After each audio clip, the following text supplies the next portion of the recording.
ఇచ్చిన ఆధారాలను బట్టి పద్యాన్ని కనిపెట్టండి.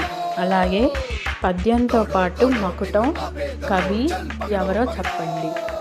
ఇది ఒక చిన్న పరీక్ష లాంటిది తెలుగు భాషా నైపుణ్యం.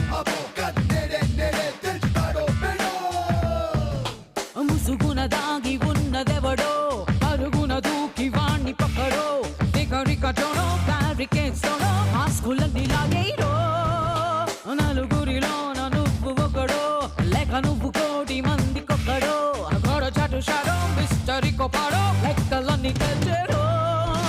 ఏ విక్రమార్క సోదర్రా, వీరబట్టు పట్టర్రా, ఆటుపోటు దాటర్రా. ఏ రిస్కో గిస్కో ఉస్కో పక్కడో.